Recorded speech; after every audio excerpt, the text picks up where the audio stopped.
Episode की शुरुआत में हम हमारे मेन कैरेक्टर को देखते हैं जो कि सामने देख रहा था। वो काफ़ी ज़्यादा घबराया हुआ था और सामने देखते साथ ही वहाँ पर उसे एक पिरामिड नज़र आता है और इसी के साथ वहाँ पर एक बेस भी नज़र आने लग गया था, जिसे देखने के साथ थोड़ा सा हैरान हो जाता है।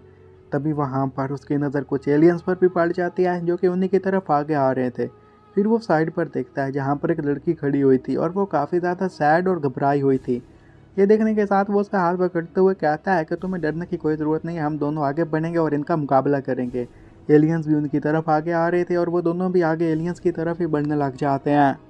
एलियंस उन्हें देखकर अपनी गान बाहर निकाल लेते हैं, तो ये देखने के साथ ही मेन कैरेक्टर भी अपनी गान बाहर निकाल कर उन पर गोलियां चलाने लग जाता है और थोड़ी देर में उन्हें मारने में कामयाब हो गया था। इसी तरह मेन कैरेक्टर लड़की को लेकर चलते रहता है और एक जगह पर पहुंच गया था जो कि टाउन की तरह दिख रहा था। वहां पर काफ़ी सारे लोग थे। जैसे वो थोड़ा सा आगे जाते हैं कि वो सारे लोग अपनी गांस निकाल कर उन्हें शूट करने लग जाते हैं। तो ये देखते साथ ही मेन कैरेक्टर लड़की को पकड़ कर खुद को बचाते हुए और लड़की को बचाते हुए वहां से भागने लग गया था।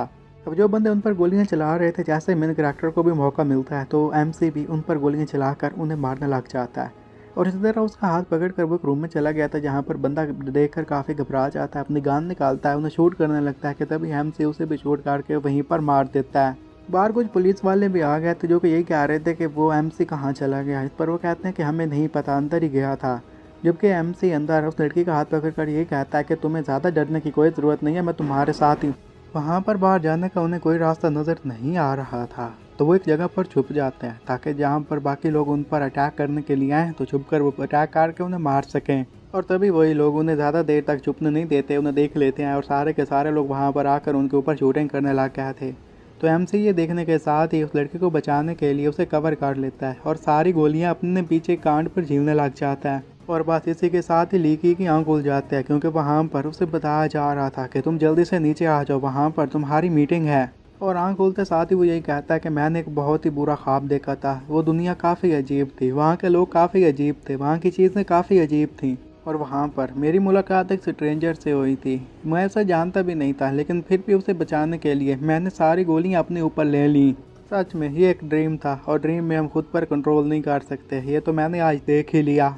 अब वो जैसे अपने घर से बाहर आता है तो वहाँ पर देखता है कि एक शॉप पर खड़ा हुआ था और वहाँ पर उसका सर भी खड़ा हुआ था। तभी ली आगे बढ़ता है और अपने सर को इंट्रो करवाते हुए ये कहता है कि मैं लेफ्टिनेंट हूँ और मेरा नाम है ली की। और फिर वो मैंने एमरजेंसी के लिए जाना था तो जल्दी से हेलीकॉप्टर में सवार हो जाता है। और सबसे हैरानी वाली बात यही थी कि वहाँ पर एक सर था और वो अकेला था और कोई बंदा नहीं था। लेकिन इस पर सर उसे कई कहते हैं कि इसके बारे में बाद में बात करेंगे, तुम्हें जल्दी से मेरे साथ चलना होगा। और उसे हेलीकॉप्टर में जल्दी से बिठा लेता है। और रास्ते में जब वो अपने कैप्टन से ये पूछता है कि सर कौन सा ऐसी इमरजेंसी होगी जिसकी वजह से आप मुझे यहाँ से वापस लेकर जा रहे हैं, तो इस पर कैप्टन ये बताता है कि असल में एक हॉरिफिक इंसिडेंट हुआ है और उसके बारे में ज़्यादा एक्सप्लेन तो नहीं कर सकता, लेकिन ऊपर से आर्डर मिले हैं और हमें उस मिशन पर जाना होगा। और इसके लिए उन्हें जिस जगह पर जाना था उसका नाम था त्यान होंग सिटी। और थोड़ी देर के बाद ही वो अपनी बेस पर पहुँच जाते हैं। जैसे ही वो बेस से उतरे थे कि तभी वहाँ पर ली कुछ बंदों की बातें सुन लेता जो कि यही कह रहे थे कि वो तो एक घोस्ट की तरह दिख रहा था और शायद ये उसी इंसिडेंट के बारे में बात कर रहे थे जिसकी वजह से ली यहाँ पर आया था। फिर वो ली को रूम लेकर एक रूम में चला गया था। जैसे ही ली उस रूम में जाता वहाँ पर उसके अलावा भी काफ़ी सारे लोग बैठे हुए थे और वहाँ पर जो बंदा ये सारी चीज़ों को प्रेजेंट कर रहा था वो ये कहता है कि ली तुम भी जाकर एक जगह पर बैठ जाओ। तो ली फिर उन लोगों को देखता हुआ जाकर एक जगह पर बैठ जाता है। वो जानना चाहता था कि आखिर ये केस किसके बारे में है। और फिर जैसे अपनी जगह पर बैठे था कि प्रेजेंटर ये बताना लग जाता है कि हमने इसलिए आप सभी को लोगों को बुलाया गया है क्योंकि एक अजीब भी वाक़या हुआ है। फिर वो उन्हें फुटेज दिखाने लग जाता है जिसमें एक घोंसले जा रहा था और वो लोगों को मारने लग जाता है और इवन गाड़ी को भी दो टुकड़े कर देता है। और ये हैरानी वाली बात थी कि आखिर ऐसा शख्स कौन कर सकता है। और उसका फेस देखने के साथ जितने भी उस मीटिंग में लोग आए हुए थे सारे के सारे के मुँह खुले के खुले रह जाते हैं। उन्हें समझ में नहीं आ रहा था कि ये क्या बला है। और वो बंदे भी ये कहने लग जाते हैं कि दिखने में तो ये एक घोस्ट लग रहा है। तो इस पर प्रेजेंटर ये कहता है कि वेल तुम्हें तो लगता है कि एक ये घोस्ट है, लेकिन साइंटिफिकली ऐसा होना पॉसिबल नहीं है। तो हम एक टीम बनाएंगे और जाकर इस सब्जेक्ट के बारे में और इन्फॉर्मेशन इकट्ठी करेंगे कि आखिर ये क्या बला है। और मैं जानता हूँ तुम सभी लोग जो भी यहाँ पर आए हो हर कोई अपने काम में माहिर है, तो इसलिए तो तुम लोग यहाँ पर मौजूद हो और हम एक दूसरे का इंट्रो रास्ते में करवा देंगे। तो ठीक है, हमें अपने काम पर निकलना चाहिए। जहाँ तक मेरे नाम का सवाल है, मेरा नाम है ली काई वाई और मैं तुम्हारा लीडर होऊंगा। तो हमारे पास टाइम नहीं है, तो जल्दी से हमें यहाँ से निकलना होगा। उसकी बात सुनने के साथ सारे लोग अपनी सीट पर खड़े हो जाते हैं। अब वो लोग जल्द से जल्द उस जगह पर पहुंचना चाहते थे, इसलिए जल्दी से जाकर हेलीकॉप्टर में सवार हो जाते हैं और वो भी अपने रास्ते पर निकल जाता है। और सारे लोग जैसे हेलीकॉप्टर में सवार होते हैं तो वहाँ पर फिर लीक आए उन लोगों को अपना नाम बताता है और ये कहता है कि मैं तुम्हारी टीम का लीडर हूँगा। फिर वो बाकियों को अपना इंट्रो करवाने का कहता है। सबसे पहले वहाँ पर लीक ही अपना इंट्रो करवा रहा था। वो यही बताने लगता है कि मैं स्पेशल फोर्सेस में था और जब मेरी उम्र 18 साल थी तो तब से मैं एक सिपाही बन गया था और 13 साल मुझे इस फील्ड में हो चुके हैं। अब मैं एक लेफ्टिनेंट हूँ। और फिर दूसरा बंदा जिसका नाम शिन था वो अपना इंट्रो करवाते हुए कहता है कि आप लोग मुझे स्नैपर भी कह सकते हैं क्योंकि मेरा काम स्नैपिंग करना है। दो और लोग भी अपना इंट्रो करवाते हैं। एक का नाम वैन लॉन्ग था, दूसरे का नाम वैन बाय था और वो भी मिलिट्री में अच्छी अच्छी पोजीशन पर थे और वो भी अपने काम में काफ़ी माहिर थे। जब सारे लोग वहाँ पर अपना अपना इंट्रो कंप्लीट करवा लेते हैं तो इसी के साथ ही उन्हें बताया जाता है कि तुम्हारे सामने बॉक्सेस रखे हुए हैं, तुम इन बॉक्सेस को ओपन करो और इसमें जो कोई भी तुम्हें चीज़ मिलेगी तुम उसे पहन लेना। जैसे जब वो आगे बढ़कर उन बॉक्सेस को ओपन करते हैं तो उनके अंदर कुछ मशीनी कपड़े पहने हुए थे। उन्हें देखने के साथ ही वो लेफ्टिनेंट उन्हें बताने लग गया था कि क्या ये हमने पहने हैं। तो इस पर जनरल उन्हें ये कहता है कि हाँ ये सभी तुम्हारे लिए हैं, इन्हें स्पेशल टेक्नोलॉजी से बनाया गया है और ये कॉम्बैट में तुम्हारे काफ़ी काम आएंगे। और वैसे भी अभी तक इसे रिलीज़ नहीं किया गया, तुम लोग पहले लोग हो जो कि इस कॉम्बैट सूट को पहन रहे हो।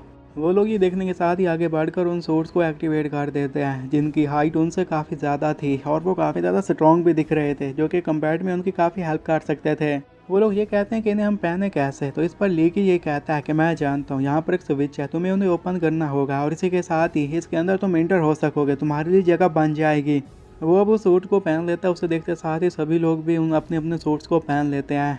तो बाकी ये सब कुछ देखने के साथ हैरान हो तो ये कहते हैं कि तुम्हें इसके बारे में कैसे पता था कि इसका कैसे यूज़ किया जाता है।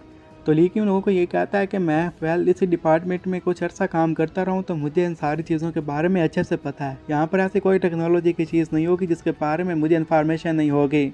तो जब वो लोग ये पूछते हैं कि हमें वहाँ पर जाकर जगह को देखना है ना, तो ये आर्मर पहनने की क्या ज़रूरत थी। तो इस पर आगे से जनरल जी बताता है कि तुम्हें पता है कि वो एक घोस्ट है और उसने कार के भी 2 टुकड़े कर दिए, तो तुम भला उसके साथ ऐसे कैसे फाइट कर सकते थे। इसलिए कोई तो हमें चाहिए जो कि उसका सही से मुकाबला कर सके। और लीकी भी उन लोगों को ये समझाने की कोशिश करता है तुम लोग टेंशन मत लो, ये कॉम्बैट में तुम्हारे काफ़ी काम आएंगे, ये यूज़ करने में काफ़ी ईजी हैं।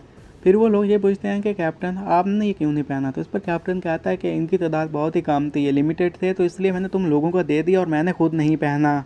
और थोड़ी देर के बाद ही ये सारे लोग उसी इंसिडेंट वाली जगह पर पहुंच जाते हैं जहां पर ऑलरेडी पुलिस खड़ी हुई थी, एम्बुलेंस थी। और ये देखने के साथ उन्हें थोड़ा सा हौसला मिलता है कि अब उनकी मदद करने के लिए वहां पर आर्मी आ चुकी थी। उन लोगों ने वहाँ पर बैटल कॉम्बैट सूट्स पहने हुए थे, तो उन्हें देखने के साथ लोग हैरान हो जाते हैं और ये कहते हैं कि आखिर ये किस किस्म के ट्रूप्स हैं और इनकी ट्रेनिंग कैसी हुई होगी। लेकिन इनसे उन्हें हौसला भी मिल रहा था और वो लोग वहाँ पर घोस्ट को मारने के लिए आए हुए थे कि तभी फिर कैप्टन आगे बढ़कर उन सारे लोगों को लाइन में खड़ा करके ये बताने लग जाता है कि लीकी तुम्हें असिस्ट करेगा और तुम्हें उसका कहना मानना, वो तुम्हारा लीडर होगा इस मिशन में। और फिर सारे लोग मिशन के लिए निकल पड़ते हैं और इसके साथ ही एपिसोड भी यहीं पर ख़त्म हो जाता है।